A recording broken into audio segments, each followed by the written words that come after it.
This episode, I visit with Dr. Byron Black, the founder of the Medical Fitness Clinic of Kerrville, who introduces the topic of prevention and management of diabetes through exercise. It's a fascinating interview. I know you'll enjoy this episode. The Texas Hill Country is one of the most beautiful places on earth. In this podcast, recent Hill Country resident Tom Fox visits with the people and organizations that make this one of the most unique areas of Texas. Join Tom as he explores the people, places, and their activities of the Texas Hill Country. This is Tom Fox. I am thrilled to have with me Dr. Byron Black. First of all, Byron, thank you so much for sitting down for this series. I'm greatly looking forward to it. I'm glad to be here. Byron, could you tell us a little bit about your academic and professional background, noting that you have a PhD, and I'm a professor's kid, so I always notice folks with PhDs. Tell us a little bit about your academic background. I started out in '96 at Schreiner University, where I obtained my Bachelor's of Arts in Exercise Science. And in 2016, I decided I won't, we're not live, are we? We're live. 2006, thank you. I decided I wanted to get my master's. And so I went and got my master's in exercise science. And I thought I was done with my education until 2010, when I stumbled upon this program at the Rocky Mountain University in Provo, Utah, for a PhD in health promotion and wellness. And it fit into my life because it was a hybrid program where I could still work full time and go to school. And so I signed up and completed that in 2020. Let me go back to your undergraduate degree at Schreiner. Where'd you grow up? I grew up in Louisiana. What brought you to Schreiner? After I retired from the military, from the Air Force, my parents had moved here to Ingram. And when I retired out, I only had 16 days. I was stationed in England, and I had 16 days to get out of England, basically. And so I came back here, and with the idea that I would look for jobs and move away eventually. But Schreiner, I got the offer to go to Schreiner and took it and just fell in love with the Hill Country. What was the highest rank you achieved in the Air Force? I was a sergeant. And what was your specialty? I was a ground radio technician. And you mentioned being stationed in England. Any other overseas stations? I did some time in Spain, did some time in Italy, in Germany. Those were very short stints, but England was my main area. And coming down here to the Hill Country, I lived here a little over 2 years. I fell in love with it as well, but I did when I was a little boy, and I always said if I could move back out here, I would, and I did. Could you tell us a little bit about your professional career during the time you got your master's and then even your PhD? What were you doing? In 2004, I started working for the Air Force again up in Minot, North Dakota at Minot Air Force Base, and got a chance to move to Dyess Air Force Base in Abilene. And that's where I really started my career, because I was temporary in Minot, but when I got to Dyess, I was permanent full time.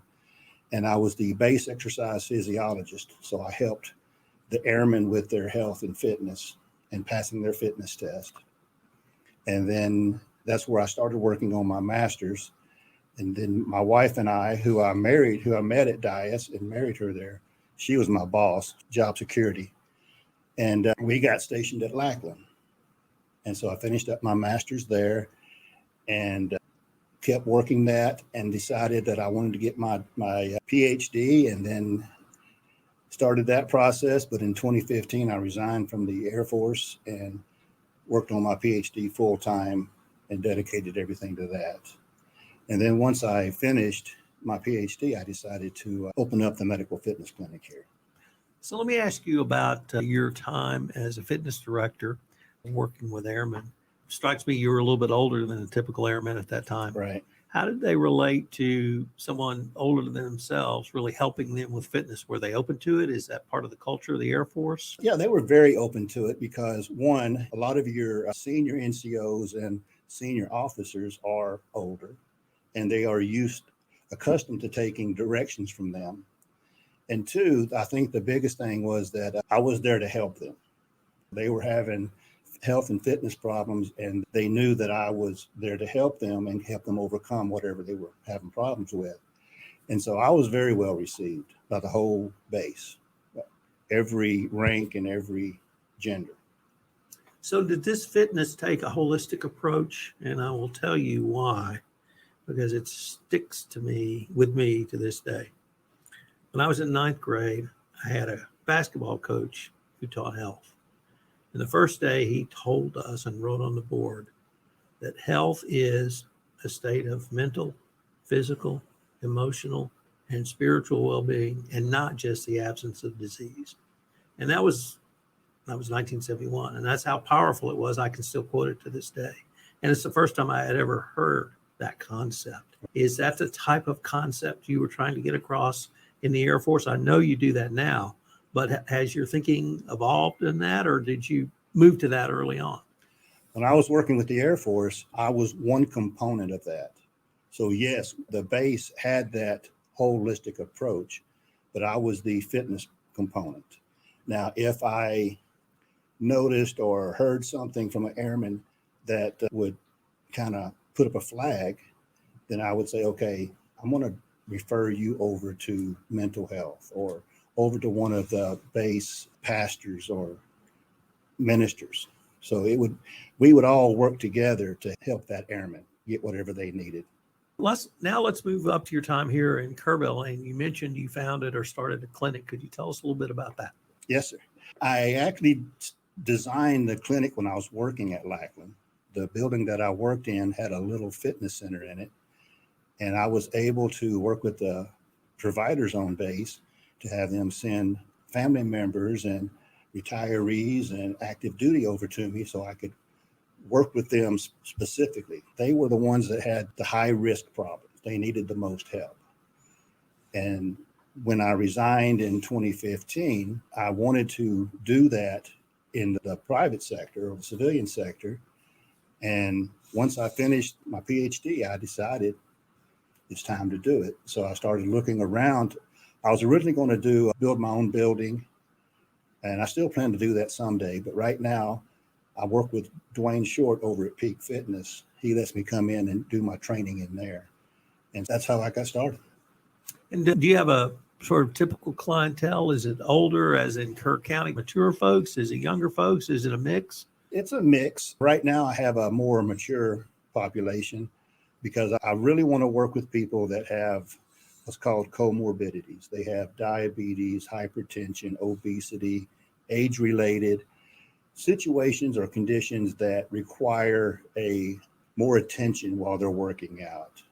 I have to know stuff like what the contraindications are for that condition, for exercise or medications.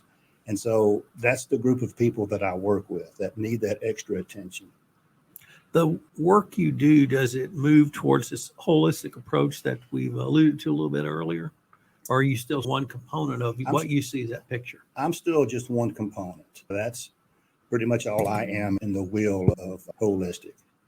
I don't really know any mental health providers or religious people, spiritual leaders here.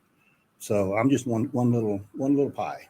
One little piece of the pie. Yeah. Let me turn to diabetes. Okay. And diabetes is really, I don't want to say a national disease or illness in the United States, but its impact is as broad as, frankly, any other disease I can think of. Do you have any idea of the national scope of the problem, or maybe Texas or some other numbers you could share with us?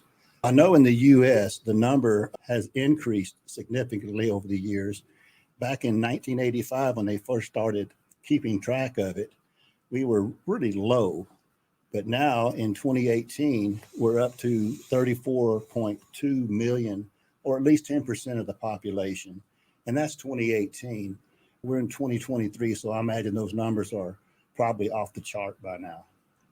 And what are some of just, if I can say it, devastating effects of diabetes? Just having diabetes can be that.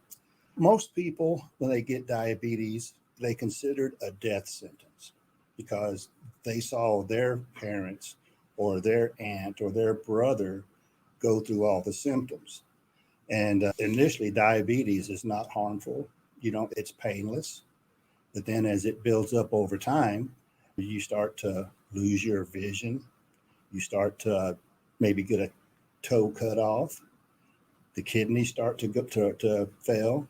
You wind up on dialysis. You're taking more medications. So it's got a lot of wide ranging problems that come along with it. You mentioned something I'd like to follow up on, which was the disease that lives inside our head may not be the same disease that exists today. And I say that because my grandfather died from cancer and I saw what that did, but that was in the 60s. Obviously, we've had advances since that time. And you mentioned the death sentence of diabetes. Many of us think we had an older relative go through that. And modern science has evolved in a lot of different ways. Is it still the death sentence, or are there modern strategies that we can employ, literally from someone like yourself all the way up to a medical physician, that we can use now to alleviate some of these effects? Yes, when a person gets diagnosed with diabetes, and most people don't even know they have diabetes, so they go in for their yearly wellness check. The doctor does a blood test on them and it comes back and tells them your A1C is high, you're diabetic or pre-diabetic. And the first attempt at controlling it's usually medications. But there's been study after study has shown that exercise, a proper exercise program, is the best way to control diabetes and lower blood sugar. So that would be my first recommendation is if you get told you have diabetes, find an exercise physiologist like myself, or start walking, or get busy. Get moving. Is that part of your health practice now, having diabetic patients and clients? Yes. Clients? And are you able to really help them or think through, it's not, you mentioned your piece of the pie, but is it really more than that? Because it's not just exercise, it's diet. And as you said, it's a get, move lifestyle. Right. Yes. I do work with them on their exercise and I do work with them on their nutrition. And I guess I lost the question there. No, it was just really, are you able to bring a variety of strategies to bear? Yes, I am. I can work with their exercise, their physical activity, and I can work with their nutrition. I'm not a dietitian, so I don't prescribe diabetic diets, but I can work with them and say, eat more fruit, cut out the cake, stuff like that. I don't want to say common sense, but maybe close to that. Very close to it. Very close to that. Byron, unfortunately, we are near the end of our time for this, our inaugural episode, but I wanted to, before we end, I wanted to ask you if our listeners wanted any more information on yourself or your practice, find out more about diabetes, what would be the best place or places for them to go? They can stop by Peak Fitness at 1337 Bandera Highway and ask for me, or they can call me at 210-569-4129 or text, or they can go to my website, www.mfcok.com. Byron, I wanted to thank you for taking the time to visit with me, and I greatly look forward to visiting with you again. Thank you, sir. Glad to be here.